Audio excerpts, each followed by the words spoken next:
happening? I have a little story for you today. You know, you guys have been begging me for a story, so hang in there. I think this is a good one. You know, going way back, this goes pretty far back. I was quite a bit younger. It's probably about 35 years ago, maybe. Yeah, quite a while back. And back in those days, you didn't hardly go anywhere on the bike without some kind of alcohol being involved. That's the way I lived back then. I was heavy into partying, which I don't do anymore. I do imbibe with the alcohol once in a while, but never on the bike. And I would never recommend drinking and driving, whether you're in a motor vehicle or a motorcycle. It doesn't mix well, and I'm going to tell you why. I was invited over to another young couple's home, and they were from church, good people. They weren't bikers, but I got on a motorcycle with my passenger. We'll call her my passenger for now, because that way I don't say anything evil, anything bad. So my passenger and I got on the bike and took off and rode over to this couple's home. We sat around there and had some pizza and just kind of, had a comfortable evening. We didn't stay very long. I don't remember, a couple hours. But over that period of time, the host was serving some red wine, which I indulged in. And I don't know that I overdid it, but I suppose you could say I probably did.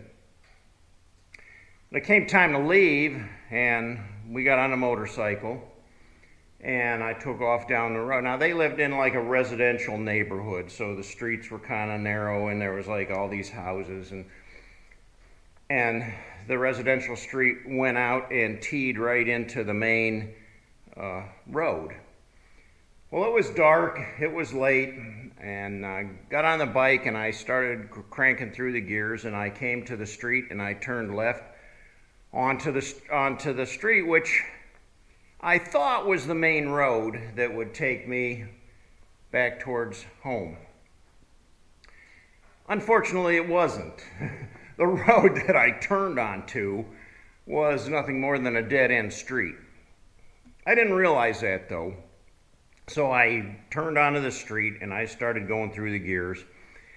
And I probably got up to about 50 miles an hour, I'm going to guess. This was a long time ago, but I know I was going probably a little over the speed limit. I think those residential areas, top speed's usually 25, 35 miles an hour. And I was going quite a bit faster than that. Well, it was about then I realized all of a sudden ahead, there's no more road. It dead ends. So where it ended there, you had, the end of the pavement and a concrete curb that stuck up yay high. And then there was a sidewalk that ran along the curb.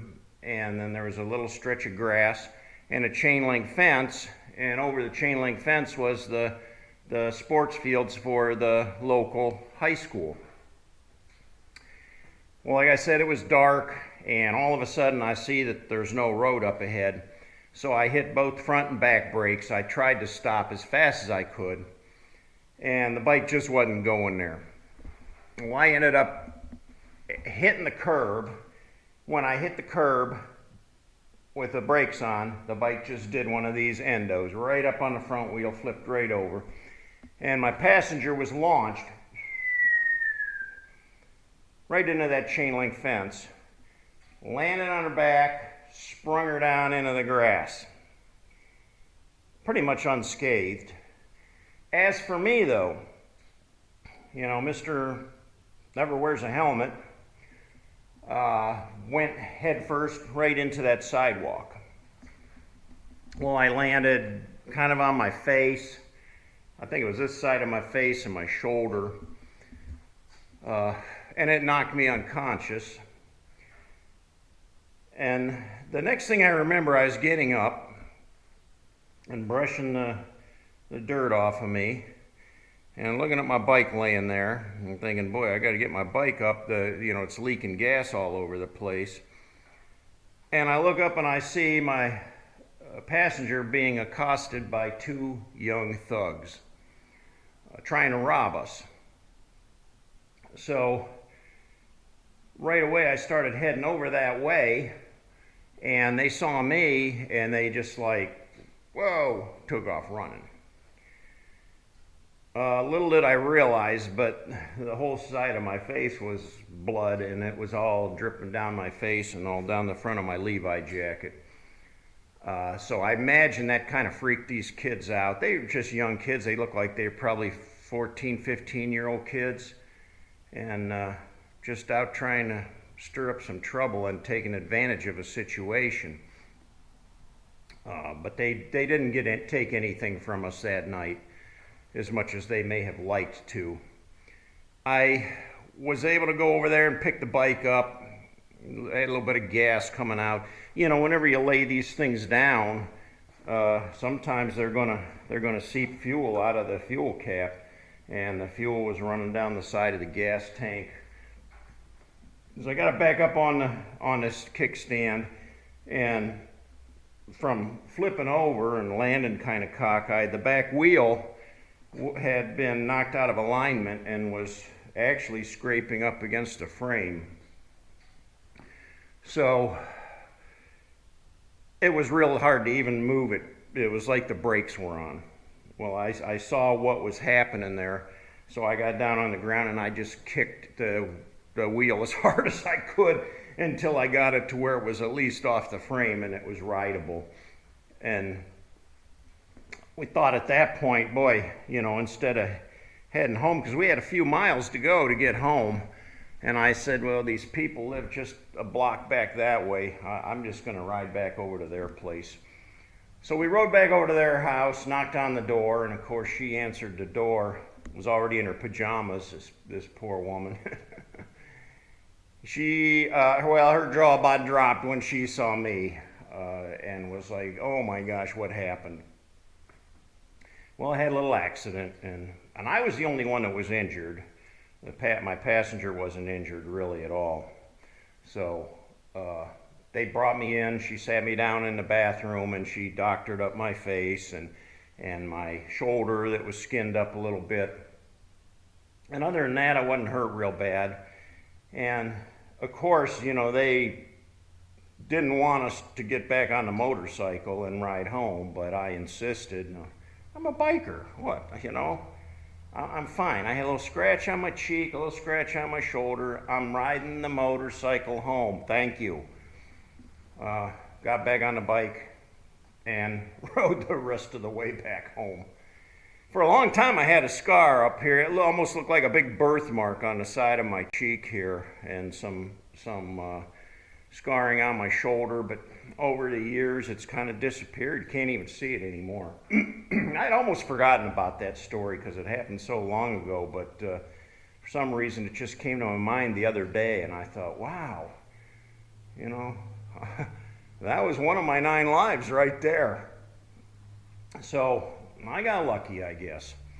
But again, the alcohol would have, if I would have not been under the influence of alcohol that day, I probably would have realized that wasn't the street I needed to turn on. It was the next one up that I needed to make my left turn on.